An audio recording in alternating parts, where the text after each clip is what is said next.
அஸ்ஸலாமு அலைக்கும் வரஹ்மத்துல்லாஹி வபரகாத்துஹு. ஏக இறைவனின் சாந்தியும் சமாதானமும் அவருடைய கருணையும் அவருடைய அருள் வளங்கள் அனைத்தும் நம் அனைவரின் மீதும் உண்டாவதாக. அன்புக்குரிய சகோதர சகோதரிகளே, இன்றைக்கு எதை பற்றி பேச போகிறோம்னு சொன்னால், அதாவது நம்ம பேச போகிறதில்ல, மௌலவி எம் பஷீர் ஃபிர்தோசி அவர்கள் அவங்க வந்து கிறிஸ்தவ மாணவர்களுடைய கேள்விகளுக்கு இஸ்லாம் கிறிஸ்தவம் சம்மந்தப்பட்ட கேள்விகளை கேட்டிருக்காங்க.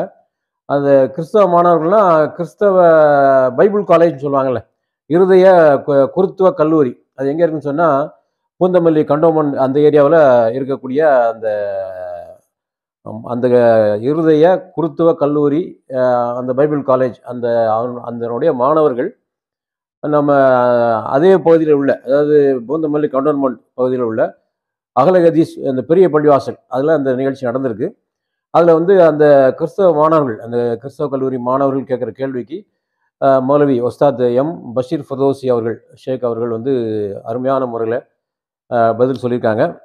அதை நான் அந்த வீடியோ முழுசாக நான் பார்த்தேன். அல்ஹம்துலில்லாஹ் மிக சிறப்பாக இருந்தது. அவங்க மௌலவி அவர்கள்ட்ட பர்மிஷன் கேட்டேன், என்னுடைய சேனல் இதை போடலாமல் தாராளமாக போட்டுக்குங்க, இது வந்து நல்ல செய்தி, மற்றவங்களுக்கு போய் சேர வேண்டிய செய்தி தானே, அதனால் நீங்கள் போட்டுக்குங்க அப்படின்னு சொன்னாங்க.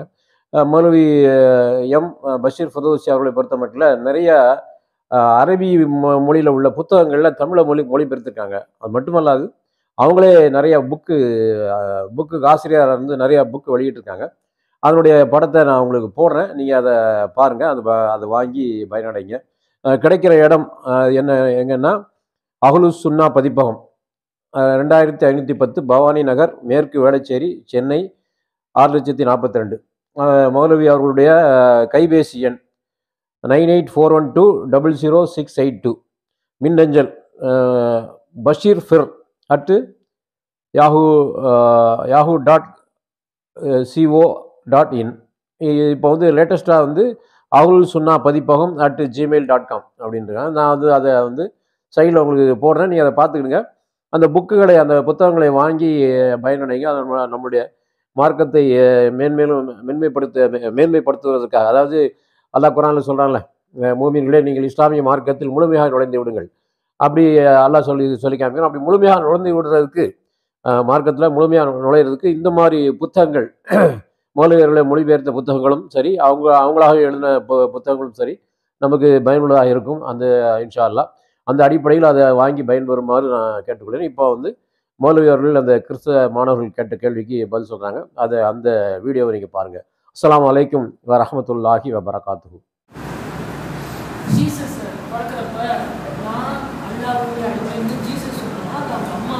ஜீசஸ் சொன்னார். இந்த செய்தி வந்து கொஞ்சம் மாற்றடியா இருக்கு. நான் பைபிள்ல ஏன்னா ஜீசஸ்னா நம்ம மையமா வச்சிருக்கோம். அவர் சொன்ன முதல் வார்த்தை பைபிள்ல இல்லைன்னா அது எப்படி பார்க்கணும்? அதுக்கு காரணம் நம்ம சொன்னோம் இல்லையா, பைபிள் என்பது மனிதனால் எழுதப்பட்டது. உங்களுக்கு உரையில் நான் சொல்லி காட்டினேன், முழுக்க பைபிள் என்பது இறைவனால் அருளப்பட்டதல்ல, இறை வார்த்தைகள் அல்ல. இறை வார்த்தைகளும் இருக்கிறது, ஆனால் அது யாரால் எழுதப்பட்டது? மனிதனால் எழுதப்பட்டு மனிதனால் துவக்கப்பட்டது. இதில் ஒரு சின்ன உதாரணம் நான் உங்களுக்கு சொல்கிறேன். ரோமன் கத்தோலிக்குடைய பைபிளில் பார்த்தீங்கன்னு சொன்னால் 72 ஆகமங்கள், கரெக்டாக 73 ஆகமங்கள், சரிங்களா? புராட்டஸ்டன்டுடையது 66 ஆகமங்கள் தான் இருக்கும். 7 ஆகமும் இதில் குறைவு, 73 66. இந்த ஏன் 7 ஆகமங்கள் இதில் நீக்கப்பட்டிருக்கு அப்படின்னு சொன்னால், இவங்க இதை என்ன சொல்லுவாங்க, புராட்டஸ்டன்ட் என்ன சொல்லுவாங்க, இதெல்லாம் என்னது உள்ள கொண்டு வந்தது அப்படின்ட்டு, சரிங்களா? சரி, அப்போ மொத்தம் 73 தான் இருந்ததா? அதுவும் கிடையாது, அதுக்கு மேலே இருந்தது, கரெக்டா? ஏன்னா அதிலே வந்து என்ன செய்யப்பட்டிருக்கு, பர்னபாஸோடைய சுவிசேஷம் சேர்க்கப்படலை, பர்னபாஸ், சரிங்களா? அதே போல் பல சுவிசேஷங்கள் சேர்க்கப்படாமலே என்னது இன்றைக்கு நிலவில் இருக்கக்கூடிய எல்லாரும் பெரும்பான்மையால் அங்கீகரிக்கப்பட்ட பைபிளும் இருக்கிறது. அப்போ இந்த சேர்த்தல் நீக்குதல் என்பது இறைவேதத்துடைய தன்மை என்றால் கிடையாது. மனிதன் எழுதக்கூடிய நூல்களுக்கு தான் அது பொருந்தும். இறைவேதம் என்று சொன்னால் அது எப்படி அருளப்பட்டதோ, ஏன்னா இறைவேதம் என்பது எழுதப்படுவதல்ல, தொகுக்கப்படுவதல்ல, அருளப்படுவது. அருளப்படுவதுன்னா இறைவன் புறத்திலிருந்து வரணும், ரெவல்யூஷன். அந்த ரெவலேஷனாக எப்படி வந்ததோ அதான் என்னது, அது கடைசி வரையிலும் இருக்கணும். அப்போ அந்த கடைசி வரையிலும் அப்படிப்பட்ட தன்மையோடு பைபிள் இருக்கான்னு கேட்டால் கிடையாது. நீசியா கவுன்சில் என்று சொல்லக்கூடிய AD 311 சேர்ந்த கான்ஸ்டன்டினோபிளில் சேர்ந்த கவுன்சில் தான் என்ன செய்யப்பட்டிருக்கு, இன்றைக்கு இருக்கக்கூடிய பைபிள் அங்கீகரித்திருக்கிறது. 300 ஆண்டுகள் கழிந்து இந்த பைபிள் அங்கீகாரம் பெற்றிருக்கிறது. அப்போ அதற்கு முன்னாடி இருந்த ஆகமங்கள் தொகுப்புகள் உண்மையாகவே ஈசா அலைஹிஸ்ஸலாமுடைய சீடர்கள் என்று சொல்லக்கூடியவர்கள் சொன்ன வார்த்தைகள் எல்லாம் அதில் நீக்கம் செய்யப்பட்டிருக்கு. புரியுதுங்களா பிரதர்? அப்போ அதனால் நீங்கள் பைபிளை எடுத்துக்கொண்டு என்ன செய்ய முடியாது, உண்மையை சொல்ல முடியாது. இப்போ குரான் தான் அதற்கு நம்ம என்ன செய்வோம். ஏன்னா இப்போ இன்னொரு விஷயத்தை நீங்கள் புரிஞ்சுக்கணும். இதில் ஒரு நுட்பம் என்னன்னு சொன்னால், இது எதற்காக வேண்டி அந்த அம்மா அதை பேசணும் அப்படின்னு சொன்னால் தன்னுடைய களங்கத்தை போக்குறதுக்கு தானே, அவங்க மேலே உள்ள களங்கத்தை துடைக்கிறதுக்கு தானே அவங்க அந்த ஸ்டேட்மெண்ட் சொல்லணும். ஏன்னா என்ன அவதூறு, இவங்க நடத்த கெட்டவங்கன்ற அவதூறு. அந்த அவதூறு நானே சொல்லி போக்க முடியுமா? அந்த குழந்தை சொன்னால் போகுமா? எப்படி போகும்? பேசாத ஒரு குழந்தை பேசினால் அது என்னது, அற்புதம். அந்த அற்புதம் நிகழ்ந்தால் அவங்களுடைய களங்கம் அங்கே துடைக்கப்படும். அற்புதம் நிகழாமல் அவர்கள் 1000 முறை சொன்னாலும் அந்த களங்கம் அங்கே நீக்கப்படாது. அப்போ களங்கம் எப்படி போக்கப்பட்டது என்று கேட்டால், அல்லாஹ் என்ன சொல்கிறான், அந்த குழந்தையை வைத்து அல்லாஹ் போக்கியிருக்கிறான்னு சொல்கிறான். நீங்கள் என்ன செய்கிறீங்க, பைபிளின் அடிப்படையில் அவங்களே சொன்னாங்கன்னா, அவங்களே சொன்னால் அப்போ எப்படி நம்புவோம் சமூகம்? இப்போ இதே கேள்வி தான் நம்ம என்ன சொல்லுவோம், சவுலுக்கும் வரும். சவுல் என்பவர் என்ன சொல்கிறாரு, தன்னைத்தானே என்ன செய்கிறார், அவர் இயேசுடைய பின்காமியை அறிவிக்கிறார். அதுவரையிலும் இயேசுவை சந்திக்கவில்லை, வாழ்நாளில் ஒரு முறை கூட சந்தித்ததில்லை. அவர் வந்தது எதற்காண்டி வராரு, இயேசுவை தேடி வராரு. அவர் எதுக்காண்டி வராரு, அழிக்கிறதுக்காக வேண்டி வராரு, காட்டி கொடுக்கறதுக்காக வேண்டி வராரு இல்லையா? அப்படி வந்தவர் கண்ணில் அகப்படாத ஒரு நபரை பற்றி சொல்லும்போது, எனக்கு அசரீரி கேட்டது, அந்த அசரீரி இது சொன்னதுன்னு சொன்னால், அவரிடத்தில் பேசின அசரீரி யார் முதல்ல? அது அல்லாவா? இல்லை. அது ஈசாவா? அதுவும் இல்லை. பேசுனது சாத்தான். அவர் என்ன செய்கிறார், அங்கே புரபகண்டா பண்ணது.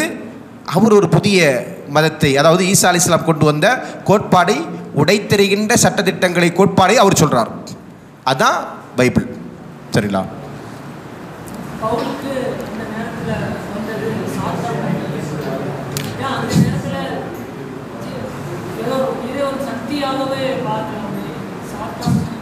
வெரி குட், நல்ல கேள்வி. இவர் கேட்குறாரு, என்ன கேட்குறாருன்னா, சவுலுக்கு அந்த நேரத்தில் வந்தது நல்ல சக்தியாகவே பார்க்கலாமே, ஏன் நீங்கள் சாத்தான் சொல்கிறீங்க அப்படின்றார். இப்போ நல்ல சக்தி என்றால் எங்கேருந்து வரும்? இறை வெளிப்பாடாக நல்ல செய்தி வர்றதா இருந்தால் எங்கேருந்து வரும்? கடவுள்கிட்டருந்து. கரெக்ட். கடவுள்கிட்டருந்து வர்றதா இருந்தால் யார்கிட்ட வரும்? இறை தூதர்கிட்ட வரும். அப்போ சவுல் இறை தூதரா? இல்லையே, சவுல் இறை தூதர் இல்லை தானே. அப்போ அவர்கிட்ட வந்தது யாருன்னு சொல்லுவோம்? இப்போ நாம் என்ன செய்கிறோம், ஒரு இந்து கோயிலில் அல்லது ஒரு இந்து ஆன்மீகவாதி என்று சொல்லக்கூடியவர் எனக்கு வேத வெளிப்பாடாக வந்தது, எனக்கு திவ்ய வெளிப்பாடாக வந்தது அப்படின்னு சொன்னால், அதை நாம் எப்படி பார்க்குறோம்? யார்கிட்ட வந்தது? சாத்தான்ட்டு வந்தது. ஏன்னா அவன் தான் என்ன செய்கிறான், மிஸ்கைடிங் பண்ணுறது யார்? மிஸ்கைடிங் பண்ணுறது சாத்தான். அப்போ அப்படி ஒரு நிகழ்வு நடந்தால் அது யார்கிட்ட வரணும் தவிர அல்லாஹ்கிட்ட வராது என்பதை தாண்டி அது முழுக்க யார்கிட்ட வரும்? சாத்தான்கிட்ட தான் வரும். அப்போ சவுலுக்கு உண்டானது என்னது? மிஸ்கைடிங் தானே. அதனால தானே என்ன செஞ்சாங்க, ஈசா அலைஹிஸ்ஸலாமுடைய உண்மையான சீடர்களை அவங்க ஏற்க மறுத்தாங்க. ஈசா அலைஹிஸ்ஸலாமுடைய உண்மையான சீடர்கள் அந்த காலத்தில் வாழ்ந்தாங்களா இல்லையா? அவங்கள அவர் அக்செப்ட் பண்ணிக்கிட்டாரா? அவங்களெல்லாம் புறந்தள்ளித்தான் என்ன செய்கிறாரு, முழுக்க கிறிஸ்டியானிட்டியுடைய எல்லா அதிகாரமும் ஏன்ட்டு இருக்குன்னு அவர் வாதிட்டார். அப்போ இது எங்கேருந்து உண்மையாகும்? சரிங்களா? அதான் அதுக்கு காரணம். பேசிக் ஆமாம், அடிப்படையே மாற்றி இருக்கிறார். ஏகத்துவன்றதை அவர் ட்ரினிட்டி ஆக்குறாரு. ஏகத்துவ கோட்பாடு அவர் என்ன செய்கிறாரு, பேகான் இனத்தவருடைய கோட்பாடை கிறிஸ்தவத்திற்குள்ள கொண்டு வந்து நுழைக்கிறார் இல்லையா?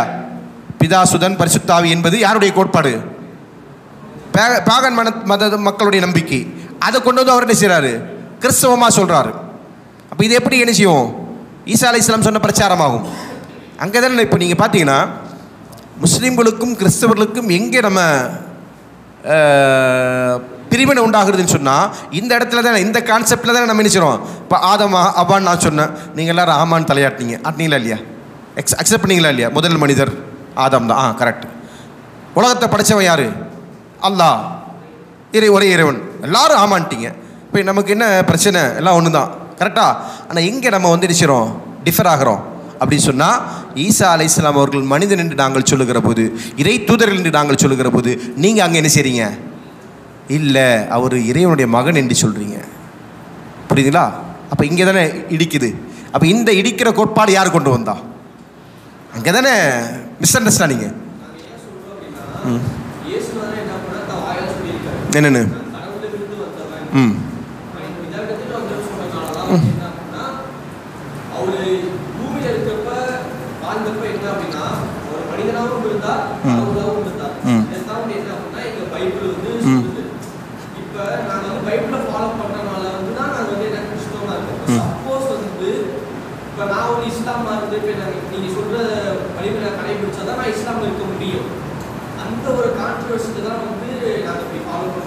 இல்லை, அதுதான் பிரதர் நீங்கள் சொல்கிறது எனக்கு புரிஞ்சிச்சு. இப்போ நம்ம அங்கே தான் என்ன செய்கிறோம், அந்த டிஃப்ரென்ஸ் எங்கேருந்து உருவாக்கப்பட்டதுன்னு தான் கேள்வி.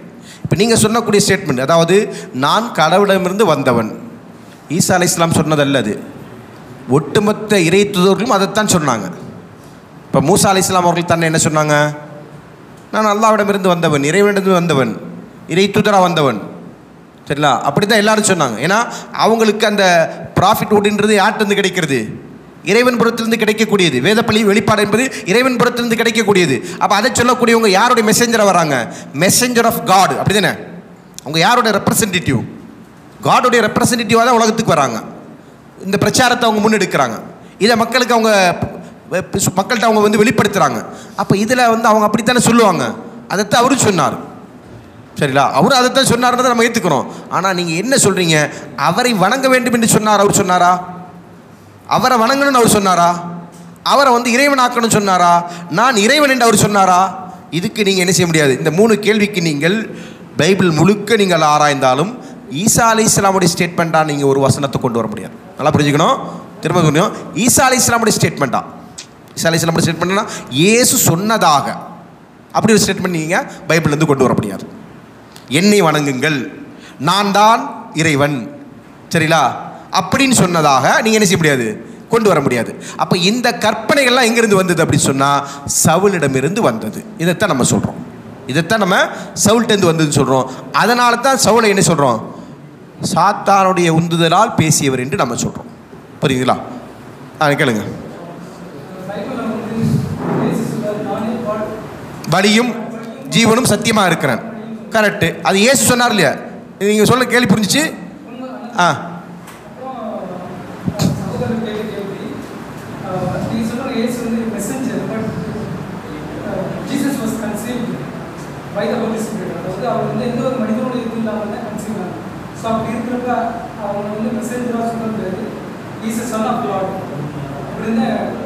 சரி, ஓகே. சரி, 2 கேள்வி பிரதர் முன்வைக்கிறாரு. 2க்குமே வரும். முதல்ல வந்து இயேசு சொன்னார், நானே ஜீவனும் வழியும் சத்தியமாக இருக்கிறேன். இந்த ஜீசஸ் மட்டும்தான் சொன்னாரா? மோசஸ் அப்படி வழி இல்லையா? இறைவனை அறிந்து கொள்வதற்கும் இறைவனை வணங்குவதற்கும் இறைவனுடைய மார்க்கத்தை அறிந்து கொள்வதற்கும் அவருக்கு முன்னாடி மோசஸ் வழியாக இருக்கிறியா? சொல்லுங்க பிரதர், என்ன சொல்லுவோம்? இறைவனை அறிந்து கொள்வதற்கும் இறை வழிகாட்டுதலை புரிந்து கொள்வதற்கும் ஜீசஸ்க்கு முன்னாடி யார் வழி? யாரை சொல்லுவோம்? மோசஸ்.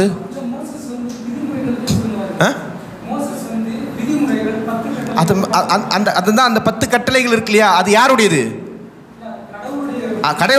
கடவுளுடைய வார்த்தைகள். நல்லா புரிஞ்சுங்க. 10 கட்டளை என்பது கடவுளுடைய வார்த்தைகள். அந்த வார்த்தைகளை மனிதன்கிட்ட சொல்றது யாரு? மோசஸ். அப்ப அவர் தானே வழிகாட்டியா இன்னைக்கு? இல்லை, அவர் நேரடியாக நினைச்சிட்டாரு, நேரடியான கட்டளைகளை சொல்லிட்டாரு. சரிங்களா? அது அவர் ஒரு ஃபார்மேட்டில் சொன்னார், இவர் வேற ஒரு ஃபார்மேட்டில் சொன்னார். முஹம்மது நபி சொன்னார். சரிங்களா? முஹம்மது நபி பார்த்து அல்லாஹ் சொன்னார், யா யுல்லதீன ஆமனு இன் குன்தும் துஹிப்பூனல்லாஹ் ஃபத்தபிஹுனி. நபி, நீங்கள் மக்களை பார்த்து சொல்லுங்கள், நீங்கள் அல்லாஹ்வை நேசிக்கக்கூடியவர்களாக இருந்தால் என்னை பின்பற்றுங்கள். Follow me. என்ன சொல்கிறாங்க? முஹம்மது நபி ஸல்லல்லாஹு அலைஹி வஸல்லம் சொல்கிறாங்க, என்ன ஃபாலோ பண்ணுங்க. அதே மாதிரி முஹம்மது நபிக்கு அல்லாஹ் சொல்கிறான், நீங்கள் ஆபிரகாமை ஃபாலோ பண்ணுங்க. என்ன காரணம்? இப்போ ஒரு முன்மாதிரி என்று இருந்தால், இப்போ நான் வந்து நினைச்சிடும், நான் வந்து இறைவனை நம்பணும். எப்படி நம்பணும்? எனக்கு முன்மாதிரி யார்? என்னோட ரோல் மாடல் யார்? நான் இறைவனை வணங்கணும். அதுக்கு நான் எப்படி வணங்கணும்? அதுக்கு எனக்கு ரோல் மாடல் யார்? புரியுங்களா? அப்போ அந்த ரோல் மாடலாக தான் யார் இருக்கிறாங்க? இயேசு இருக்கிறார். அவருடைய காலத்தில், அவருக்கு முந்தைய காலத்தில் அவர் கிடையாது. சரிங்களா? இன்னொரு விஷயம், இன்னொரு முக்கியமான ஒரு கேள்வி ஒன்று கேட்டார். அவர் வந்து ஹோலி ஸ்பிரிட்னால் உருவானார் அப்படின்னாரு இல்லையா? சரி, அதாவது அவருக்கு தாயாவது இருந்தாங்களா? தாய் இருந்தாங்களா? தாய் மனிதன் தானே, மனித பிறப்பு தானே, சந்தேகம் இல்லைல்ல? ஓகே. ஆதமுக்கு தாய் இருந்தாங்களா? தாய் இருந்தாங்களா? கேள்வி என்ன? இல்லை. தந்தை இருந்தாங்களா? அவர் எந்த ஸ்பிரிட்டால் உருவானார்? யாரால் உருவானது? அப்போ இது வல்ல ஒருவன் வந்து கடவுள் என்றும் மனிதன் அல்ல என்று சொல்வதற்குமான அளவுகோல் எதல்ல? ஹோலி ஸ்பிரிட்டால் உருவானதுன்றது. ஏதாவது ஒன்றை கடவுள் படைக்க நாடினால், அல் குர்ஆனில் அல்லாஹ் தஆலா சொல்றான், இதா அராத ஷையன் அயகூன லஹு கும் ஃபயகூன். அல்லாஹ் ஒன்றை படைக்க நாடினால் அதற்கு உண்டாகு என்று சொல்லுவான், அது உண்டாகிடும். புரியுதுங்களா? படைக்கணும்னு ஒன்று இறைவன் நாடிட்டான்னு சொன்னால், இந்த பொருள் அல்லாஹ் படைக்கணும் நாடினா என்ன செய்யும்? இப்படி ஒரு பொருள் உண்டாகட்டும், பூமி உண்டாகட்டும், வானம் உண்டாகட்டும், சூரியன் உண்டாகட்டும், சந்திரன் உண்டாகட்டும், இப்படிலாம் சொல்லி தான் எல்லாத்தையும் அல்லாஹ் உண்டாக்கி இருக்கிறான். அதே மாதிரி ஈசாவை அல்லாஹ் உண்டாக வேண்டும் என்று அல்லாஹ் நாடி இருக்கிறான். அதற்கு என்ன வழி? ஒரு கற்பொடுக்கமுள்ள தூய்மையான ஒரு பெண். யார் அந்த பெண்ணு? மரியம். மரியமுடைய தாய் யார் தெரியுமா? அவங்க என்ன செஞ்சாங்க? அவங்க அல்லாஹ்ட்ட பிரார்த்திச்சாங்க. மரியம் அலைஹிஸ்ஸலாம் அவர்கள் தன்னுடைய தாயின் கருவறையில் இருக்கும்போது அவங்க அல்லாஹ்ட்ட பிரார்த்திச்சாங்க. என்ன பிரார்த்திச்சாங்க தெரியுமா? என் இறைவா, எனக்கு நீ என்ன செய், நல்ல ஒரு பிள்ளையை தா, உனக்காக அந்த பிள்ளையை என்ன செய்யணும், நான் நேர்ந்து விடுகிறேன். சரிங்களா? ரப்பி என்ன சொல்கிறாங்க அவங்க? நான் என்ன செய்கிறேன்? நதர்துலக்க மாஃபி பத்னி முஹர்ரரா. என் ரட்சகா, என் வயிற்றில் வளருகின்ற அந்த குழந்தையை உனக்காக நான் நேர்ந்து விட்டேன். ஃபத்கப்பல் மின்னி, என்னிடமிருந்து இந்த நேர்ச்சியை நீ ஏற்றுக்கொள். அவங்க நேர்ந்துக்கிட்டாங்க. நேர்ந்து பெற்றது என்னது? பெண் குழந்தை. அப்போ அவங்களுக்கு வெக்ஸ் ஆகிடுச்சு. அவங்க சொல்கிறாங்க, என் ரட்சகா, நான் என்ன செஞ்சிட்டேன்? ஆண் குழந்தை பெற்று தான் உனக்கு நேர்ச்சி செய்யணும்னு நினச்சேன், ஆனால் நான் என்ன செஞ்சிட்டேன்? பெண்ணை பெற்று எடுத்துட்டேன். என்ன செய்யுது? அப்போ அதுக்கு இறைவன் சொன்னால், நீ ஆணை பெறுவ பெண்ணை பெறுவேன்றது அல்லாஹ்வுக்கு தெரியும், அதன் மூலம் என்ன செய்யணுன்றது எனக்கு தெரியும் அப்படின்ற அடிப்படையில் தான் என்ன செய்கிறாங்க? அந்த பெண் குழந்தையை ஜக்கரியா என்கிற நபியினுடைய பராமரிப்பில் வளர்ந்து என்ன செய்கிறாங்க? அவங்க அந்த இறை இல்லத்திலேயே வாழ்ந்தாங்க. ஆண்களை காணாமல், ஆண்களோடு உறவாடாமல், தூய்மையான ஒரு பெண்ணாக அவங்க வாழ்ந்து, அவங்க கரு வரும்போது ஜிப்ரீல் அலைஹிஸ்ஸலாம் அவங்க வரும்போது என்ன சொல்கிறாங்க? அவங்க, எனக்கு எப்படி அன்னா யகூனுலி வலதுன் வல்லம் எம்சஸ்னி பஷருன், எந்த ஒரு ஆணும் என்னை தொட்டு பார்த்திராத நிலையில் எனக்கு எப்படி குழந்தை உண்டாகும் அப்படின்னு அவங்க கேட்டாங்க. அப்போ அதற்கு என்ன சொன்னாங்க?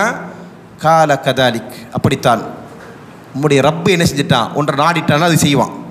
அதனால் இறைவனுடைய நாட்டத்தின் அடிப்படையில், இறைவனுடைய திட்டத்தின் அடிப்படையில் பிறந்தவர் தானே தவிர இந்த இடத்துல என்ன செய்யக்கூடாது?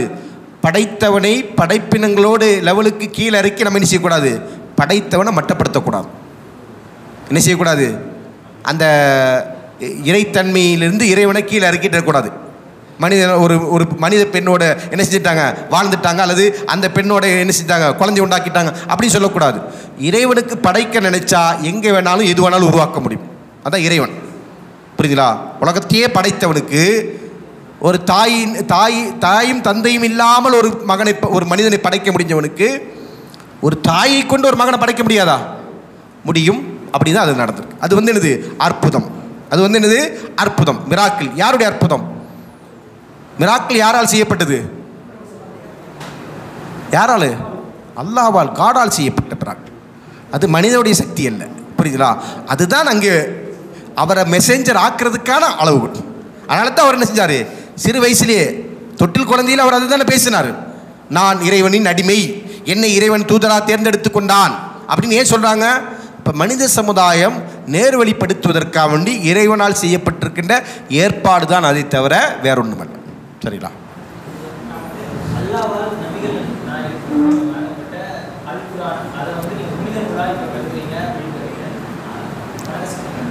வணங்குறது இல்லை, இல்லை நம்புறோம். நம்பிக்கை கொண்டு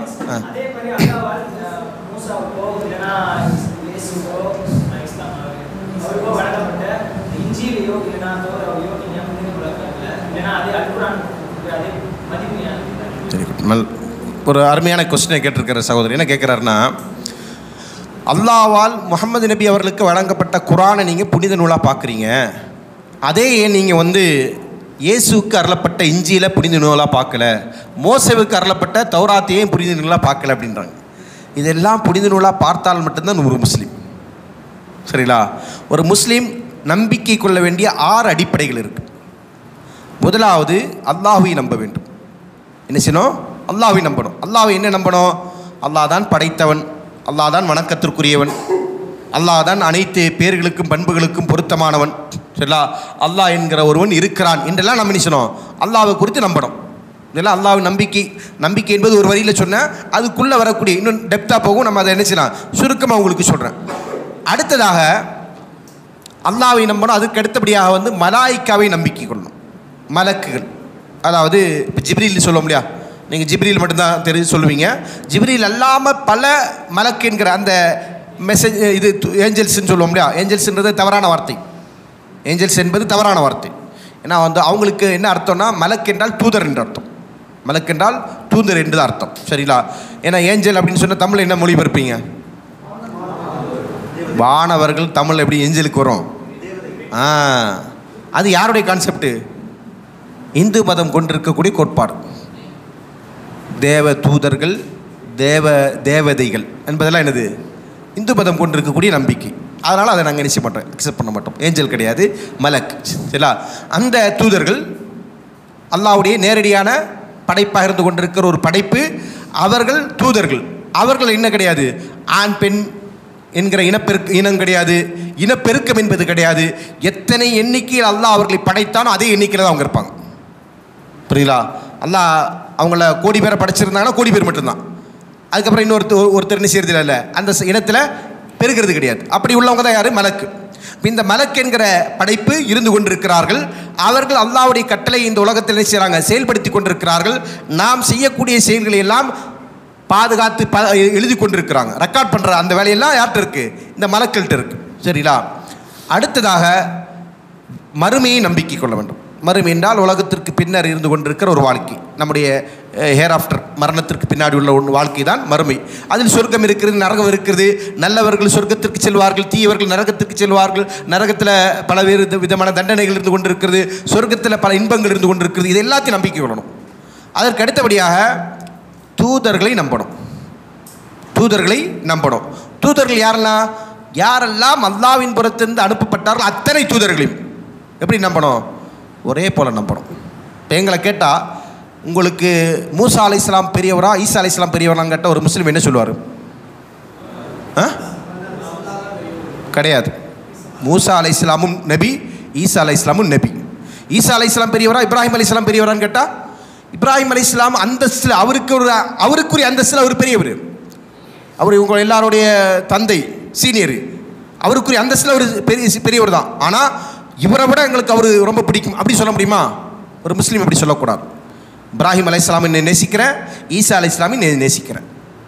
சரி, முஹம்மது ஸல்லல்லாஹு அலைஹி வஸல்லம் அவர்கள் ஈசா அலைஹிஸ்ஸலாம் வரும்போது அப்போ என்னதான்? முஹம்மது ஸல்லல்லாஹு அலைஹி வஸல்லம் நேசிக்கிறேன், ஈசா அலைஹிஸ்ஸலாமை நேசிக்கிறேன். சரி, இப்போ என்ன வேறுபாடு அப்படின்னு கேட்டிங்கன்னா, பின்பற்றுறது, ஃபாலோ பண்ணுறது. இப்போ யாரோ ஃபாலோ பண்ணுவேன் அப்படின்னு கேட்டால் யாரை பண்ணுவேன்? முஹம்மது ஸல்லல்லாஹு அலைஹி வஸல்லம் பின்பற்றுவேன். இப்போ ஈசா அலைஹிஸ்ஸலாம் பின்பற்ற மாட்டீங்களான்னு கேட்டால், ஈசா அலைஹிஸ்ஸலாம் கொண்டு வந்ததையும் சேர்த்து தான் முஹம்மது ஸல்லல்லாஹு அலைஹி வஸல்லம் எங்களுக்கு கொடுத்துட்டாங்க. புரியுதுங்களா? மூசா அலைஹிஸ்ஸலாம் அவர்கள் இருக்கிற போது மூசா அலைஹிஸ்ஸலாமை பின்பற்றுகிற சமூகம் இப்ராஹிம் அலைஹிஸ்ஸலாமை பின்பற்ற மாட்டாங்க. இப்ராஹிம் அலைஹிஸ்ஸலாமை நபியை ஏற்றுக்கொள்வாங்க, நேசிப்பாங்க. ஆனால் பின்பற்றுறது யாரை? மூசாவை. அதே போல் ஈசா அலைஹிஸ்ஸலாம் வந்ததற்கு பிறகு மூசா அலைஹிஸ்ஸலாம் அவர்களை நேசிப்பாங்க. ஆனால் மூசா அலைஹிஸ்ஸலாமை ஃபாலோ பண்ண மாட்டாங்க. யாரை ஃபாலோ பண்ணுவாங்க? நானே வழியும் சத்தியமாக இருக்கிறேன்னு சொன்னால் அந்த ஈசாவை தான் ஃபாலோ பண்ணுவாங்க. ஈசா அலைஹிஸ்ஸலாமுக்கு பின்னாடி முஹம்மது ஸல்லல்லாஹு வந்துட்டாங்களா, இப்போ யாரை ஃபாலோ பண்ணுறது? முஹம்மது ஸல்லல்லாஹு அலைஹி வஸல்லம். ஒருவேளை முஹம்மது ஸல்லல்லாஹு பிறகு நபி இல்லை, ஒருவேளை நபி இருந்திருந்தாங்கன்னா நம்ம என்ன செஞ்சுருக்கணும்? முஹம்மது ஸல்லல்லாஹு அலைஹி வஸல்லம் விட்டுட்டு அடுத்தவரை பின்பற்றிருக்கணும். இதுதான் இந்த நபித்துவ வழிமுறையுடைய அடிப்படை. அதுக்கு அடுத்தபடியாக என்ன சொன்னோம்? வேதங்களை நம்புறது. அதில் நீங்கள் கேட்ட கேள்வி வந்துடும். வேதங்களை பொறுத்த வரைக்கும் ஒரு முஸ்லீம் வேதங்கள் அனைத்தும் இறைவனால் கொடுக்கப்பட்டிருக்கிற அத்தனை வேதங்களையும் நம்பிக்கை கொள்ளணும். எந்த நபிமார்களுக்கெல்லாம் வேதம் கொடுக்கப்பட்டிருக்கோ எல்லாத்தையும் நம்பணும். அந்த கொடுக்கப்பட்ட வேதங்களில் குரானில் பேர் கூறப்பட்ட வேதங்கள் 4. கவனிச்சுக்கங்க. குரானில் பேர் கூறப்பட்ட வேதங்கள் எத்தனை? 4. என்னெல்லாம் வேதம்? தௌராத்து, ஜபூரு, இஞ்சிலு, ஃபுர்கான். இந்த 4 வேதங்கள். இந்த 4 வேதங்களை என்ன செய்யணும்? இது அத்தனையும் அல்லாஹ்வின் வேதங்கள் என்று நம்பிக்கை கொள்ளணும். இந்த வேதத்தை விட இந்த வேதம் சிறந்தது, இந்த வேதத்தை விட இது சிறந்தது அப்படி சொல்லலாமா? சொல்லக்கூடாது. வேதங்கள் என்பது யார்கிட்ட வந்தது? அல்லாஹ்கிட்ட வந்தது. அதனால இது வேதம். இன்னும் அல்லாஹ்வுடைய வார்த்தையில் முன்னாடி வார்த்தை நல்லது, பின்னாடி வார்த்தை நல்லது இல்லை அப்படின்னு சொல்லி பிரிக்க முடியுமா? இறைவனுடைய வார்த்தையில் இறைவன் நேற்று சொன்னது நல்லது, இன்னைக்கு சொன்னது நல்லது இல்லை அப்படி சொல்ல முடியுமா? சொல்லுங்க. சொல்ல முடியாது, சொல்லக்கூடாது. இறை வார்த்தைகளுக்கு மத்தியில் என்னது கிடையாது? ஏற்றத்தாழ்வு என்பது கிடையாது. ஏற்றத்தாழ்வை கற்பிக்கக்கூடாது என்பதை இஸ்லாம் சொல்லுகிறது. அப்போ அதில் உங்களுக்கு கேள்வி வரலாம், அப்போ நீங்கள் பைபிளை மதிக்கலை அப்படின்னு கேட்டால் அதற்கு காரணத்தை நான் ஏற்கனவே சொல்லிட்டேன். பைபிள் என்பதில்லை இஞ்சியிலாக இருந்தால் நாங்கள் என்ன செய்வோம்? பைபிளை நேசிப்போம், அதையும் ஃபாலோ பண்ணுவோம். தேவையே இருக்காது இன்னும் சொல்லப்போனால். ஏன்னா எல்லாமே எங்களுக்கு குரான் வந்துருச்சு. நீங்களே என்ன செய்வீங்க? உங்கள்கிட்ட பைபிள் இருந்ததுன்னா முஸ்லீம்களோடு நீங்கள் என்ன செஞ்சிருக்க மாட்டீங்க? எந்த விஷயத்திலும் முரண்பட்டிருக்க மாட்டீங்க. இப்போ எந்த முரண்பாடை நம்ம முரண்பாடுன்னு பேசுகிறோமோ அந்த முரண்பாடுக்கான தேவையே இருந்திருக்காது. அடுத்தது என்ன இருக்கும் அப்படின்னு சொன்னால், வணக்கவியல் விஷயங்களில் வேணால் என்ன செஞ்சிருக்கலாம், நம்ம மாறுபட்டிருக்கலாம். வணக்க முறைகள் சார்ந்தது அதில் கூட பெரும்பான்மையை நீங்கள் என்ன செய்யணும்? குரான் அடிப்படையில் தான் இருக்கும். இப்போ நீங்கள் நபிகள் நாயகம் ஸல்லல்லாஹு அலைஹி வஸல்லம் அவர்கள் எங்களுக்கு என்ன முறையில் தொழுகை கற்றுத்தந்தார்களோ அதே முறையில் தொழுதுதான் ஈசா அலைஹிஸ்ஸலாம் அவர்கள் பற்றி பைபிளில் இருக்கும் இல்லையா? ஈசா அலைஹிஸ்ஸலாம் எப்படி இறைவனை வணங்கினாங்க? முழங்காலிட்டார், சரிங்களா, சிரம்பணிந்தார், சஜ்ஜதா செய்தார் என்றெல்லாம் இருக்கா இல்லையா? ஆனால் நீங்கள் யாரும் அது செய்கிறதில்லை. முஸ்லீம்கள் நீங்கள் பள்ளியில் வந்து பாருங்கள், நாங்கள் 5 நேரம் தொழுகையில் என்ன செய்வோம்? ஈசா அலைஹிஸ்ஸலாம் செஞ்சு அதே மாதிரி அதை இன்னும் தெளிவான முறையில் முழுமையான வழிகாட்டுதலோடு நபிகள் நாயகம் ஸல்லல்லாஹு அலைஹி வஸல்லம் சொல்லி தந்துட்டாங்கன்ற அடிப்படையில் அதை நாங்கள் செய்கிறோம். அப்போ இறைத்தூதருடைய வணக்க முறையை நாங்கள் அதை ஃபாலோ பண்ணுறோம். சரிங்களா? அப்போ அதனால் வேதங்களுக்கு மத்தியிலும் நாங்கள் என்ன செய்ய மாட்டோம்? உண்மையான வேதங்கள், அதாவது மனித கரங்கள் படியாத வேதங்கள், அதை நாங்கள் வேறுபடுத்தி பார்க்க மாட்டோம். மனித கரங்கள் அதில் புகுத்தப்பட்டுருச்சுன்னு சொன்னால் அது வேதம் என்கிற தன்மை இழந்து விட்டது. அதனால் என்ன செய்கிறோம்? அதில் உள்ள உண்மைகளை நேசிப்போம், மதிப்போம், அதில் உள்ள பொய்களை நாங்கள் புறக்கணிப்போம். இதுதான் எங்களுடைய நிலைப்பாடு.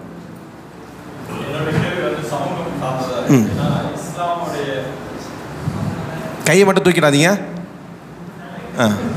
இஸ்லாமுடைய பார்வை வந்து சமூகத்தில் வந்து ஒரு வேறு விதமான இருக்கு. என்னுடைய கேள்வி வந்து, அதாவது நேற்று எனக்கு சொல்லிக் கொடுத்த அந்த ஆசிரியருக்கு நான் அதே கேள்வி தான் கேட்கேன். ஆனால் இது வந்து இன்னும் கொஞ்சம் மிக, அதாவது இந்தியாவில் இஸ்லாம் வந்து ஆரிஜினேட்டர் ஆனதை பற்றி நான் கேட்க விரும்புகிறேன். இந்தியாவில் வந்து இஸ்லாம் எப்படி தொடங்க? கரெக்ட். சன்னிஷியா அப்படின்றது 2 பிரிவு வந்து முகமது நபிக்கு இறைத்துதர் முகமது நபிக்கு அப்புறமேட்டு 2 பிரிவாக பிரிஞ்சிருக்கா. அங்கேருந்து வந்த நபர்கள் தான் வந்து இஸ்லாமை வந்து இந்தியாவில் வந்து தோற்றுவிக்கப்பட்டதாக ஒரு வரலாறு இருக்குது. ஏன்னா 12ஆம் நூற்றாண்டு கணக்கில் தான் இஸ்லாம் வந்து இந்தியாவில் வந்ததாக ஒரு நடைமுறை செயல்கள் இருக்குது. அந்த வகையில் வரும்போது இந்தியாவில் சன்னிஷியா பிரிவினர் எந்த வகையில் நீங்கள் பிரிஞ்சீங்க? அந்த மக்கள் வந்து எந்த விதத்தில் வேறுபடுறாங்க தங்களுடைய வழிபாட்டு முறையில்? இதில் வந்து எந்த பிரிவினர் வந்து இந்த லௌகிகாத்தை வந்து ரொம்ப மக்கள்கிட்ட இம்போஸ் பண்ணுறாங்க? அதை வந்து நாங்கள் ஒரு கிறிஸ்துவர்களாக எந்த விதத்தில் பார்க்கலாம் அப்படின்ட்டு சமூகம் சார்ந்த ஒரு கேள்வி சகோதரர் அவர்கள் கேட்டிருக்கிறாங்க. இதில் முதல் விஷயம், இந்தியாவிற்குள் எப்போது இஸ்லாம் வந்தது? நாங்கள் கேள்விகளை இப்படி நான் அடக்கிக்கிறேன். சரிங்களா? 2வது கேட்டது சன்னி ஷியா பிரிவினர்கள், அதுக்கான காரணம் என்ன? 3வது சமூகத்தில் வந்து என்ன செய்கிறாங்க? முஸ்லீம்களை அடையாளப்படுத்தக்கூடிய சில டெர்மினாலஜி, அதில் ஒன்று தான் லவ் ஜிஹாத் அப்படின்னு சொன்னாங்க. இதெல்லாம் எப்படி பார்க்குறதுன்றதான் கேள்வி. கரெக்டுங்களா? சரி. இப்போ முதலாவது என்னென்னா, இஸ்லாம் இந்தியாவிற்குள் வந்தது எப்போது அப்படின்னு கேட்டிங்கன்னா, அவர் சொன்னார் 12ஆம் நூற்றாண்டில் அப்படின்னு சொல்லி சில வரலாற்று ஆசிரியர்கள் சொல்கிறார் என்பது அது தவறான வரலாறு. அது முழுக்க தவறான வரலாறு. ஏன் அப்படி சொன்னால், இந்தியாவில் கட்டப்பட்ட முதல் மஸ்ஜித், இந்தியாவில் கட்டப்பட்ட முதல் மஸ்ஜிது எங்கே இருக்குது தெரியுமா யாருக்காவது? கொடுங்கல்லூர். மாஷா அல்லாஹ். கேரளாவா உங்களுக்கு? கரெக்ட். அது எந்த ஆண்டில் கட்டப்பட்டது?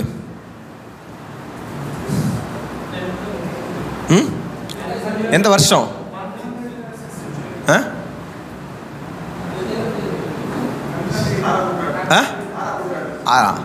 ஆறாம் நூற்றாண்டில் கட்டப்பட்டது. சரிங்களா? அப்போனா யார் உலகத்தில் இருக்கிறாங்க? ஆறாம் நூற்றாண்டில் யார் இருக்கிறாங்க? முகமது நபி மக்காவில் இருக்கிறாங்க. மக்காவில் பிரச்சாரம் செஞ்சு கொண்டு இருக்கிறார். அதோடைய வரலாறு என்னென்னு சொன்னால், சேரமன் பெருமாள் மன்னருடைய பேர் என்ன? அதாவது நம்ம கேரளான்னு நம்ம இப்போ சொல்கிறோம், அன்றைக்கு அது இல்லை, சேர நாடு தான்.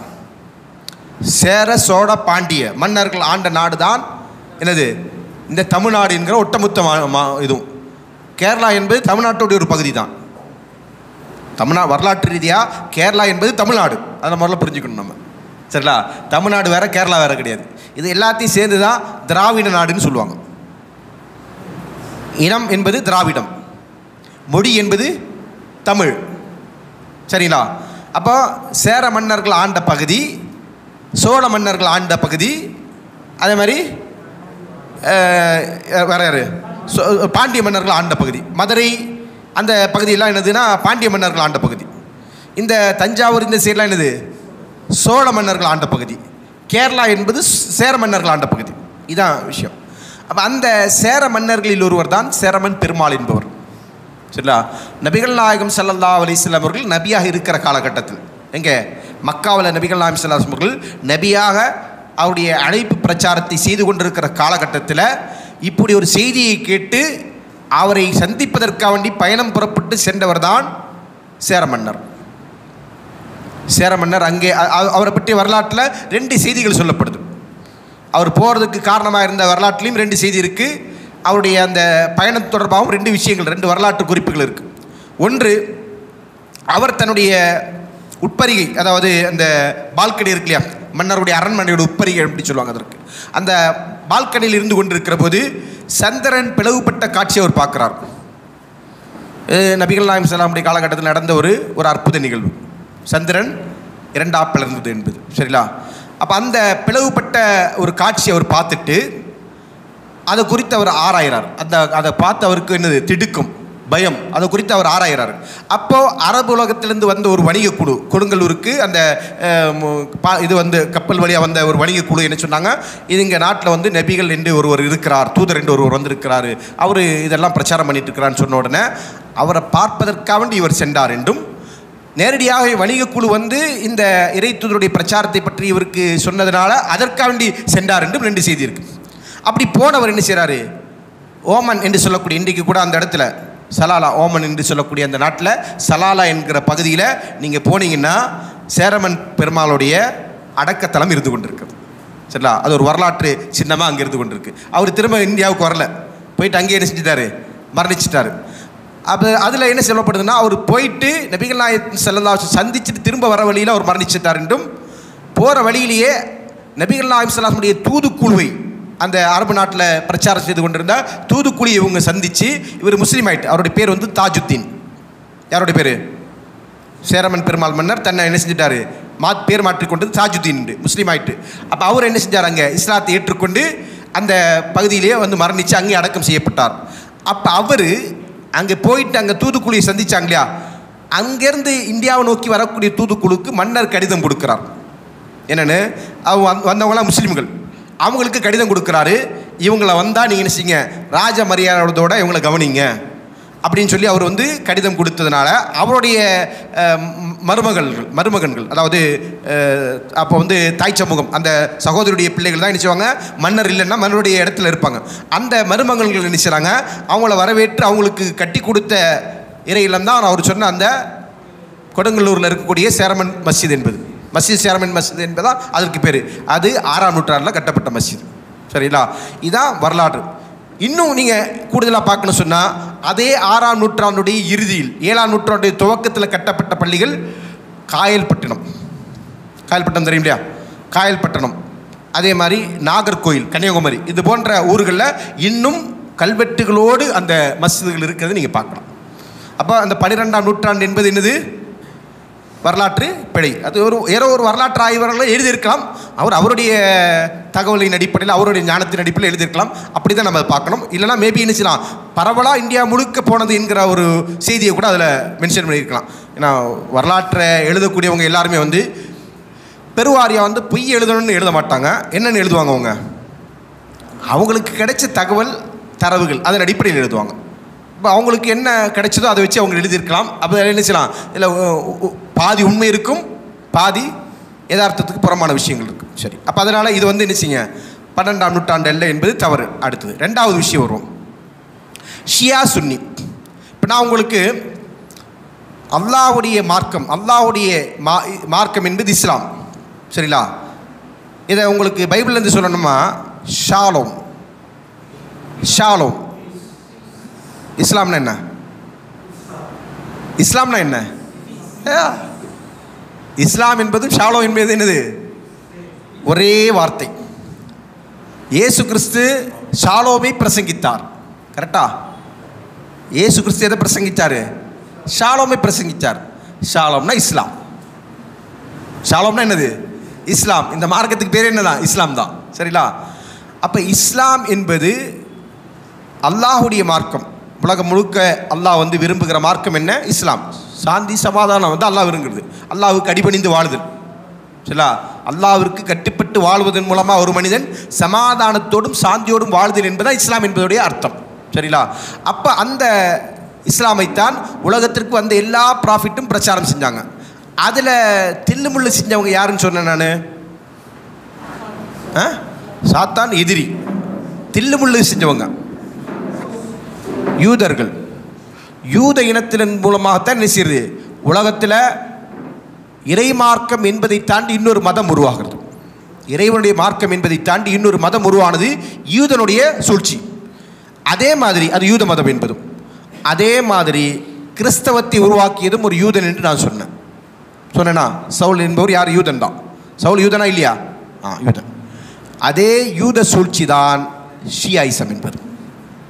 அதே யூத சூழ்ச்சி தான் ஷியாயிசம் என்பது. எப்படி ஈசா அலைஹிஸ்ஸலாம் அவர்கள் கொண்டு வந்த, இயேசு கிறிஸ்தவர்கள் சொன்ன இஸ்லாமை அவர்கள் தகர்த்தெறிந்து கிறிஸ்தவம் என்கிற ஒரு மதத்தை, ஐடியாலஜி உருவாக்கினார்களோ, அதே போன்று நபிகள் நாயகம் ஸல்லல்லாஹு அலைஹி வஸல்லம் அவர்கள் கொண்டு வந்த இஸ்லாமை உடைத்தெறிந்து இங்கே என்ன செய்யணும், ஒரு புதிய மதத்தை தோற்றுவிக்க வேண்டும் என்கிற யூத சூழ்ச்சியினால் உருவாக்கப்பட்டதான் ஷியாயிசம் என்பது.